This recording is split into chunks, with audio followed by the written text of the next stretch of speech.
What's up, YouTube? Kentabulous here.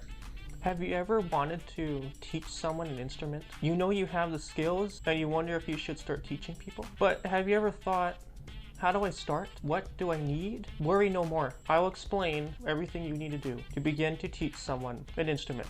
So I teach guitar, so I'm gonna form my notes to give to you as a guitar player and a guitar teacher. I am currently learning classical guitar, but I am teaching acoustic guitar. I can describe what those differences are in a different video. So the first thing you want to do is at least be a book or two ahead on the first book. I'm almost done book 3 for acoustic guitar, so I am well able to teach someone acoustic guitar. So before you start teaching, you will need to have that knowledge in your head and that experience to teach. You will need the book that you'll be teaching from. I teach from Hal Leonard, so I won't go through on the process of gaining a student.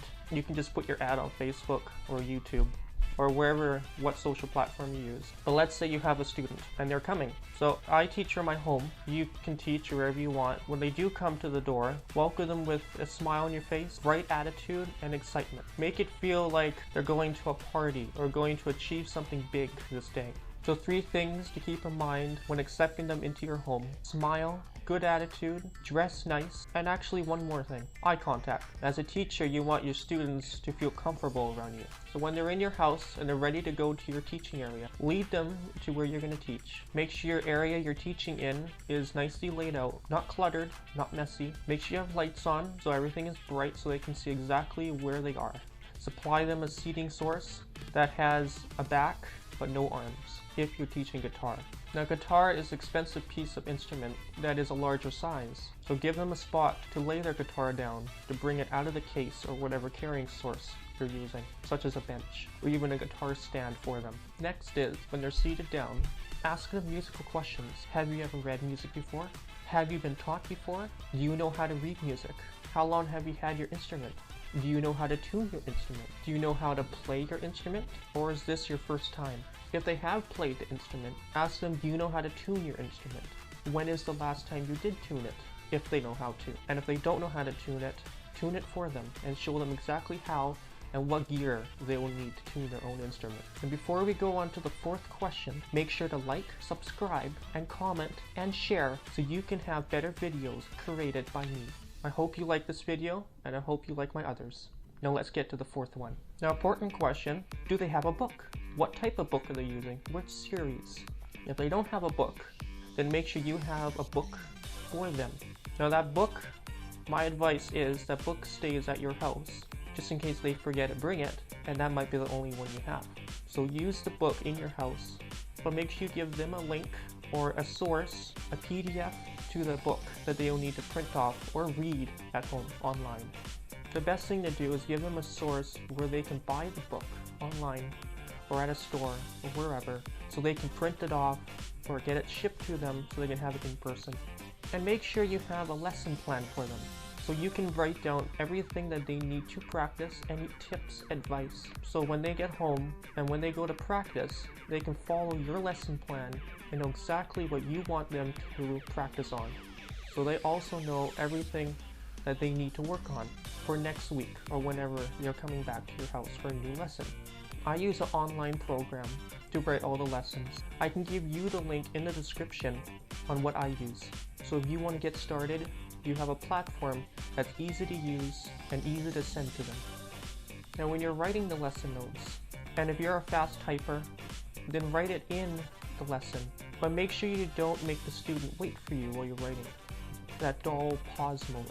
Make sure the lesson is constantly going so they don't get bored of you. So if you're a slower typer or you want to continually be beside them, guiding them, then take down fast notes on paper and then put it on the program that's in the description or any other program that you think is better. And then send it to them when you finally have the proper format laid out.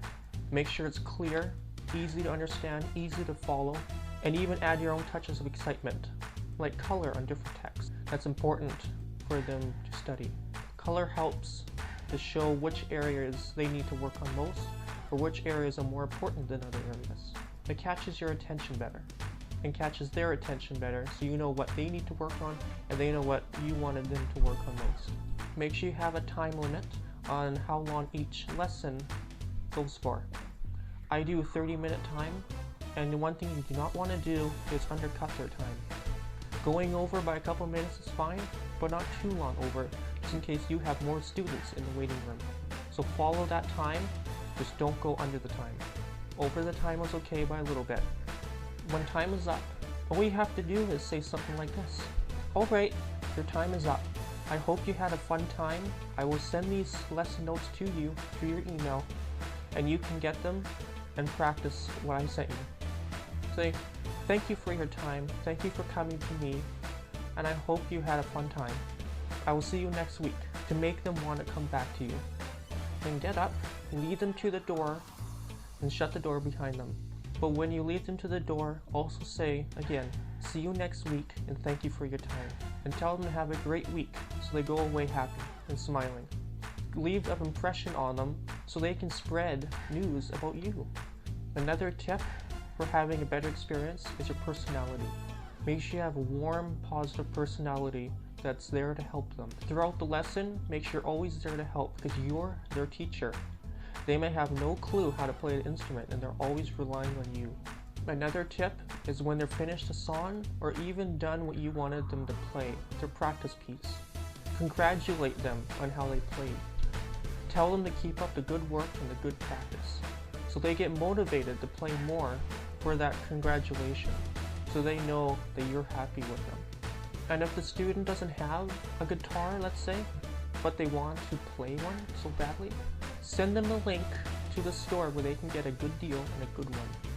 You don't want to get them too expensive, just a good one. Have one that's well built by a reliable company.